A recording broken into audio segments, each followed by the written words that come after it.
আসসালামু আলাইকুম ওরহমতুল্লাহি তাআলা ওয়া বারাকাতুহু।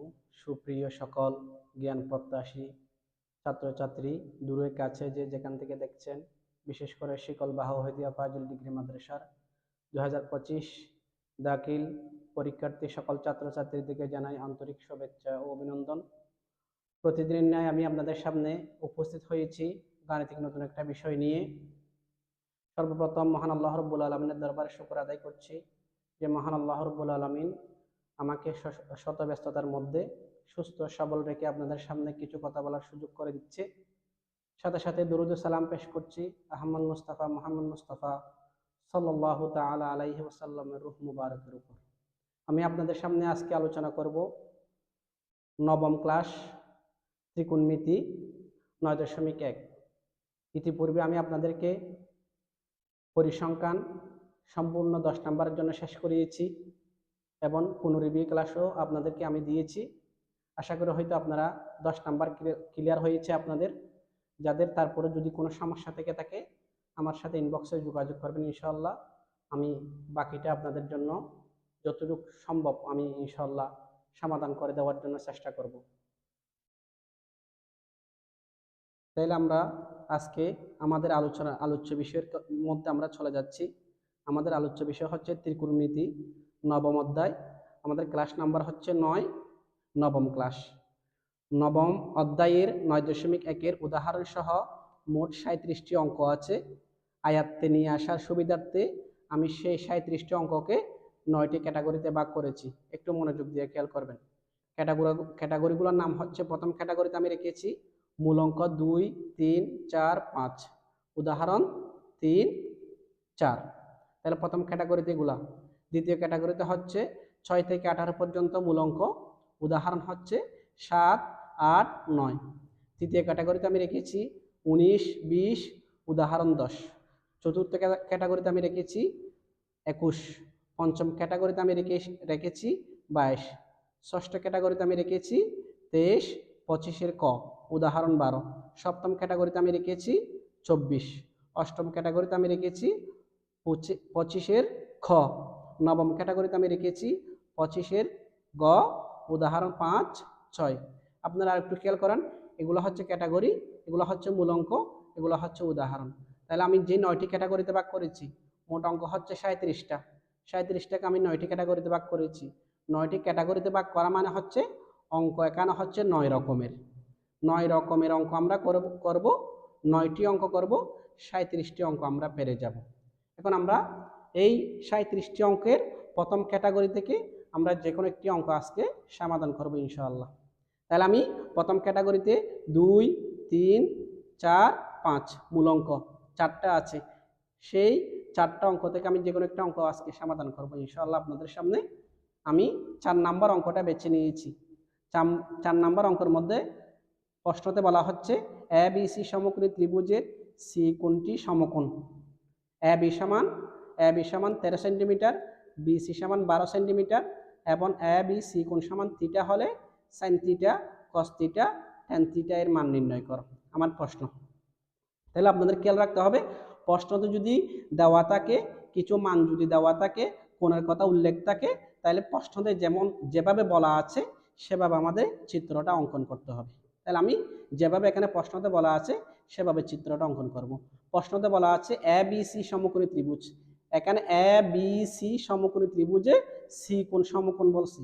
তাহলে যেখানে এক সমকোণ 90 ডিগ্রি হবে সেখানে সি বসবে, সেটা প্রশ্নতে উল্লেখ করা আছে। তাহলে সি কোথায় বসবে সেটা প্রশ্নতে বলে দিয়েছে। তাহলে এ বি সমান কত সেটা প্রশ্নতে বলে দিয়েছে। এ বি সমান কত হবে 13 সেন্টিমিটার, সেটা প্রশ্নতে বলেছে, আমি লিখেছি এ বি সমান 13 সেন্টিমিটার। বি সি সমান কত হবে 12 সেন্টিমিটার, সেটাও প্রশ্নতে উল্লেখ আছে। তাইলে এবং এ বি সি কোণ সমান থিটা, এখানে এ বি সি কোণ সমান এই কোণ এটা সমান থিটা প্রশ্নতে উল্লেখ করেছে। এই থিটা কোণের উপর ভিত্তি করে আমার লম্ব কোণটা হবে, ভূমি কোণটা হবে সেটা নির্ধারণ হবে। সূত্রতে আমি আপনাদেরকে বলেছি ভূমি এবং লম্ব পরিবর্তন হয় কিসের উপর, থিটা কোণের উপর। তাহলে এখানে যেহেতু বি কোণটা থিটা, তাহলে এটা ভূমি, এটা লম্ব। অতিভুজ আছেই, অপরিবর্তিত থাকবে, কখনো পরিবর্তন হবে না। তাহলে আমাদের থিটা কোণের উপর ভিত্তি করে ডিপেন্ড করে লম্ব এবং ভূমি কি হবে নির্ধারণ হবে। তাহলে এখানে অতিভুজ এ বি সমান 13 সেন্টিমিটার আছে, ভূমি বিসি সমান 12 সেন্টিমিটার আছে, আমার মানে এসি এর মান নেই, তাহলে সেটা আমার বের করতে হবে। এটা আমি বের করে রেখেছি, আমি গোল চিহ্ন দিয়েছি, এটা বের করতে হবে ওই জন্য। তাহলে আমরা এখন আসি মূল অঙ্ক 4 চিত্রে। এখানে যে চিত্র আমরা প্রশ্ন থেকে অঙ্কন করলাম, চিত্রের মধ্যে এ সি বি কোণ সমান এক সমকোণ, যা প্রশ্নতে বলেছে এ সি বি কোণ সমান। এই সি কোণটা এক সমকোণ বলতে আমরা কি বুঝি? 90 ডিগ্রি বুঝি। তাহলে এই সি কোণ সমান এক সমকোণ, এটা আমরা লিখেছি। তারপর এ বি সি কোণ সমান থিটা, এ বি সি কোণ সমান থিটা, ওটাও আমরা মানে লিখেছি। এ বি সমান 13 সেন্টিমিটার, ওটাও আমরা লিখেছি। বি সি সমান 12 সেন্টিমিটার, ওটাও আমরা লিখেছি। এ বি এর মান নাই, সরি এ সি এর মান নাই, সেই এ সি এর মানটা আমরা বের করব। আমি এখানে পাশে লিখেছি। আমরা জানি এটা হচ্ছে পিথাগোরাসের সূত্র, বহুল প্রচলিত একটা সূত্র, বহুল ব্যবহৃত একটা সূত্র। আমি আগেই বলেছি 95% অঙ্কের মধ্যে, নবম অধ্যায় দশম অধ্যায়ের মধ্যে এই সূত্রটা প্রয়োগ হয়। তাইলে আমরা পিথাগোরাসের সূত্র হচ্ছে অতিভুজ স্কোয়ার সমান লম্ব স্কোয়ার প্লাস ভূমি স্কোয়ার। আমি লিখেছি সূত্রটা, যেহেতু আমি বাংলা লিখি নাই, কারণ আমি এগুলো নিয়ে আগে আলোচনা করেছি সূত্রের মধ্যে। তাইলে এখানে অতিভুজ স্কোয়ার সমান লম্ব স্কোয়ার প্লাস ভূমি স্কোয়ার। তাহলে আমাদের লম্বের মান বের করতে হবে। আমি আগেই বলেছি যেটা বের করতে হবে সেটা এই পাশে নিয়ে আসতে হবে। তাহলে আমরা সম্পূর্ণ এই পাশে নিয়ে আসছি, এটা এই পাশে নিয়ে গেছি। তাহলে সম্পূর্ণ নিয়ে যাওয়ার সময় চিহ্নের কোনো কি হয় না, পরিবর্তন হয় না। যেহেতু আমাদের এসি এর মান লাগবে, সেহেতু আমি এসি এর মান এদিকে রেখে, এসি এদিকে রেখে বাদ বাকি বিসিটা আমি এদিকে পক্ষান্তর করলাম। তাহলে আংশিক পক্ষান্তর করতে গেলে আমার চিহ্নের পরিবর্তন হবে। এটা প্লাস আছে, এই পাশে এসে কি হবে? মাইনাস হবে। এরপর আমরা কাজ করলাম, মান বসিয়ে দিলাম, এ বি এর মান, বি সি এর মান। যেহেতু স্কোয়ার আছে, 13 কে 13 দ্বারা গুণ করলে 169 হয়, 12 কে 12 দ্বারা গুণ করলে 144 হয়। 169 থেকে 44 বিয়োগ করলে 25 পাই। 25 কে ভেঙে আমি এভাবে লিখতে পারি 5 গুণ 5। তাহলে 5 একটার উপরে স্কোয়ার দিলে 5 গুণ 5 বোঝায়। এখন আমি উভয় পক্ষকে বর্গমূল করব, যেহেতু আমাদের স্কোয়ারটা তাড়াইতে হবে। স্কোয়ারটা তাড়ানোর জন্য উভয় পক্ষকে বর্গমূল করলে রোটার স্কোয়ার চলে যাবে, রোটার স্কোয়ার চলে যাবে। সুতরাং আমরা এসি এর মান পেয়েছি 5। সেই 5টা আমি এখানে বসিয়েছি বোঝানোর জন্য। তাহলে এসি এর মান আমরা 5 পেয়েছি। তাহলে আমরা বলতে পারি আমাদের এখানে 3টি বাহুর মধ্যে 2টি বাহুর মান দেওয়া ছিল, একটি বাহুর মান দেওয়া ছিল না। সেই একটি বাহুর মান আমরা এখন বের করেছি। তাইলে আমাদের যেহেতু 3টি বাহুর মান আমাদের জানা হয়ে গেছে, তাহলে আমাদের এখানে মান বের করতে বলেছে sine theta, cos theta, tan theta, এগুলার মান বের করা আমাদের জন্য ইজি হয়ে যাবে। তাহলে এই জাতীয় অঙ্কগুলোর মধ্যে আমার এই ত্রিভুজের 3টা বাহুর মান আমরা বের করতে পারলেই আমাদের জন্য অঙ্ক ইজি হয়ে যাবে। কখনো একটি বাহুর মান থাকে আর 2টি বাহুর মান বের করতে হয়, কখনো 2টি বাহুর মান থাকে একটি বাহুর মান বের করতে হয়। এই জাতীয় যদি থাকে তাহলে আমরা পিথাগোরাসের সূত্র প্রয়োগ করে বাদ বাকি বাহুগুলোর মান আমরা বের করতে পারবো। এখন আমরা আসি মান যেটা বের করতে হবে। সাইন থিটা সমান আমরা জানি, সাইন থিটা সমান হচ্ছে লম্ব বাই অতিভুজ, লম্ব বাই অতিভুজ। লম্ব হচ্ছে 5, অতিভুজ হচ্ছে কত? 13, সেটা আমি লিখেছি এখানে, আমি পাশে লিখে দিয়েছি সাইন থিটা সমান লম্ব বাই অতিভুজ। কস সমান আমরা জানি ভূমি বাই অতিভুজ, ভূমি বাই অতিভুজ, সেটা আমি পাশে লিখেছি। ট্যান সমান কত? আপনার ট্যান সমান হচ্ছে লম্ব বাই ভূমি, লম্ব বাই ভূমি, লম্ব হচ্ছে 5, ভূমি হচ্ছে 12, আমি লিখেছি। এই 3টা হচ্ছে আমাদের উত্তর। আমি পাশে এখানে সূত্রগুলো সহ লিখে দিয়েছি। তাহলে আমি সবগুলো উত্তর একসাথে আমি অ্যান্সার দিয়ে লিখেছি।